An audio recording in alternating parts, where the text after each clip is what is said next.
नमस्कार, मैं हूं संजय शर्मा। आप देख रहे हैं 4PM न्यूज नेटवर्क। 27 नवंबर की तारीख थी और मैंने एक स्टोरी की थी।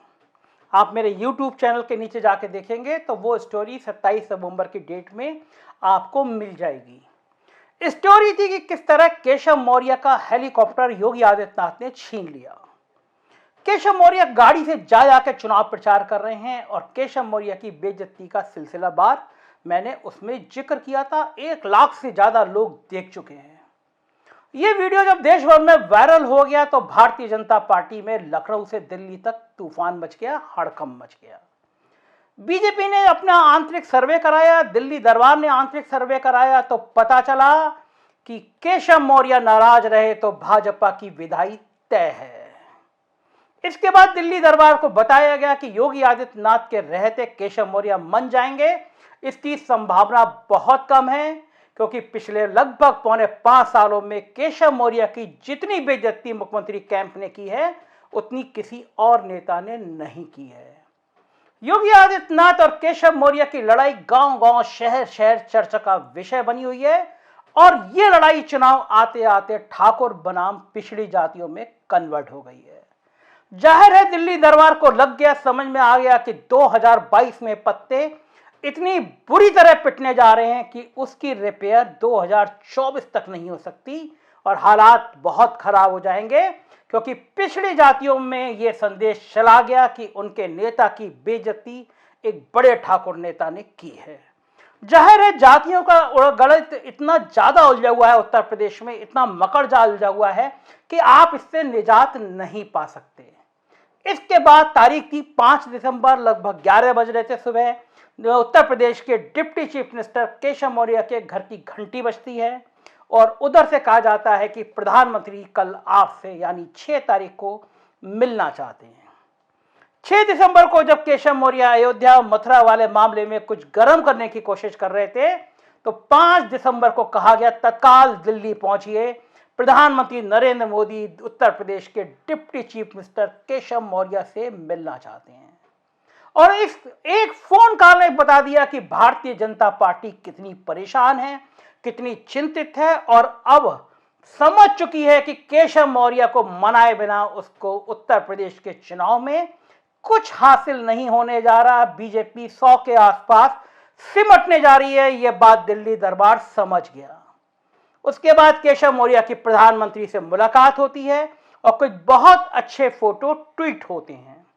प्रधानमंत्री के उत्तर प्रदेश के नेताओं के साथ फोटो ट्वीट एक नई कहानी को जन्म देते हैं। जिस समय पूर्वांचल एक्सप्रेसवे में उसके उद्घाटन में मुख्यमंत्री की प्रधानमंत्री के पीछे जाती हुई गाड़ियों के लगभग दौड़ने वाले स्टाइल की फोटो वायरल हुई, उसने एक बहुत बड़ा संदेश दिया कि दिल्ली दरबार अभी भी योगी जी से उतना खुश नहीं है जितना होना चाहिए। बाद में जब यह चर्चा आम हुई और दिल्ली दरबार ने समझ लिया कि अगर उत्तर प्रदेश हारे तो योगी जी को कहने का मौका मिलेगा कि दिल्ली दरबार ने हमको सहयोग नहीं किया, तो लिहाजा उत्तर प्रदेश में गवर्नर हाउस में एक फोटो शूट कराया गया। प्रधानमंत्री के साथ योगी आदित्यनाथ टहलते हुए नजर आए और योगी आदित्यनाथ जी की इतनी काबिल टीम है कि वो हर मौके पे जैसे फजीयत कराती है वैसी ही फजीयत उन्होंने उस फोटो शूट में भी करा दी। सैकड़ों फोटो खींचे गए और मुख्यमंत्री को ट्वीट करने के लिए जो फोटो दिए गए उसमें प्रधानमंत्री एक तरफ जा रहे हैं तो उनके गले में अंगोछा होता है और जब लौट के आ रहे होते हैं तो उनके गले में शॉल होती है। ये संकेत दे रहे हैं कि आपकी टीम लगातार एक के बाद एक आपकी बेइज्जती, आपकी किरकिरी, आपकी फजीयत कराने पर तुली हुई है। लेकिन इसके बाद अरविंद शर्मा के संग जो फोटो वायरल हुए थे वो चर्चा का विषय बन गए और ये कहा गया कि प्रधानमंत्री के साथ जब योगी जी थे तो उनके चेहरे पे कितना तनाव था और जब अरविंद शर्मा के साथ प्रधानमंत्री हैं तो चेहरे पे कितनी खुशी है। एक फोटो शूट आज और हुआ और वो केशव मौर्य और प्रधानमंत्री नरेंद्र मोदी की मुलाकात का था। दोनों के चेहरे पे मास्क नहीं है, देख रहे हैं आप इन फोटो में दोनों पास पास बैठे हैं, मुस्कुरा रहे हैं, बात कर रहे हैं, चेहरे पे खुशी के भाव है। प्रधानमंत्री नरेंद्र मोदी की केशव मौर्य के साथ ये मीटिंग और उसके बाद ये फोटो शूट बता रहा था कि केशव मौर्य की उपयोगिता क्या होने वाली है। हमारा जब यह वीडियो वायरल हुआ हेलीकॉप्टर वाला तो हड़कंप मचा और केशव मौर्य को हेलीकॉप्टर दे दिया गया।